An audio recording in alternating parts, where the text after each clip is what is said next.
What's going on, everybody? So today I just wanted to bring some attention to something that I've been noticing on TCGplayer after trying to collect the original Yu-Gi-Oh packs. I'm not even going for first editions just because, those are so just massively overpriced at this point. It's kind of like either you have a lot of money to throw into it, which I don't, or you go for the unlimiteds, vintage unlimiteds, and they're still vintage, they're still good to get and kind of get your collection going.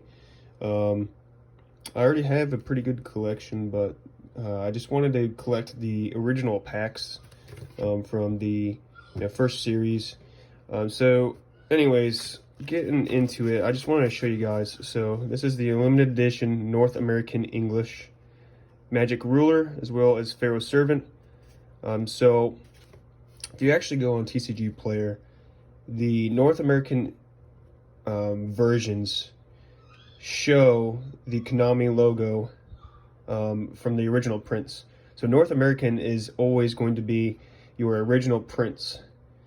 Even though it's still unlimited, it is the first run print.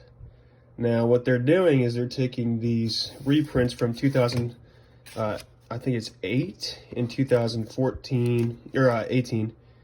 Maybe it's 2000. Oh, I don't remember, but 2018 was the most recent reprints for these old packs. So what they're doing on here is they are showing the picture for the North American English edition, which, if you guys didn't know, it will be a square, a white square with the Konami symbol, with the Konami waves. It's pretty easy to look up. A lot of people cover it in their YouTube videos as far as collecting goes and stuff like that. So I just wanted you guys to be aware that this is going on TCGplayer, where people are saying that they're first run prints even though they're not.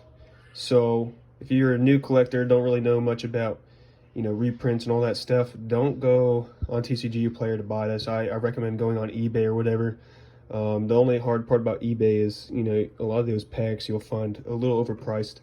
The majority of the time, so I also bought one LOB pack as well as one MRD Metal Raiders pack. Those ones had the exact same issue, so it's not just one seller, it's multiple sellers doing this.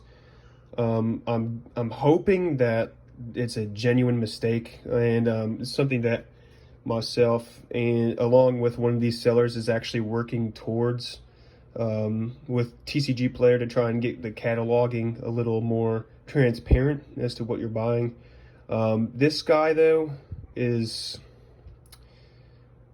this one's a little hard to justify, and I don't want to call him a scammer, but yeah, it just seems pretty disingenuous because even with that accidental listing of putting it as the North American English edition, what he did was he said that it was a magic ruler pack and then gave me a spell ruler pack. So I mean, that I can see how listing the wrong unlimited pack, I can see how that would happen, but to me this is a little step above that. I mean, it still could be just a honest accident, but yeah, that's just something to look out for, man. Like, I don't know, I thought I was gonna get my collection up, and I've ended up sending every single pack back just because not a single one of them has been what was pictured. So just be careful buying them. Don't get bamboozled like this. Like, these are very clearly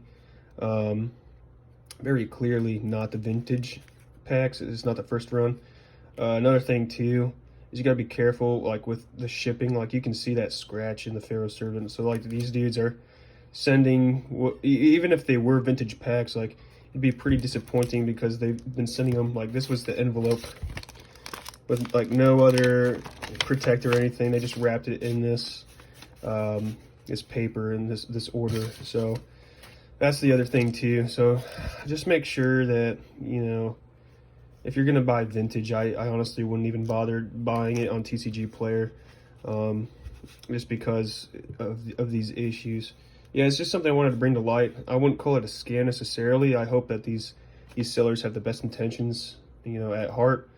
But at the same time, it's one of those, like, regardless of the intention, it's a pretty dishonest listing, and it's kind of frustrating for you. It's probably frustrating for the seller too. So just be aware of that. But yeah, that's all, guys. I just want to share with that and share with you guys my frustrations with trying to collect the old school packs.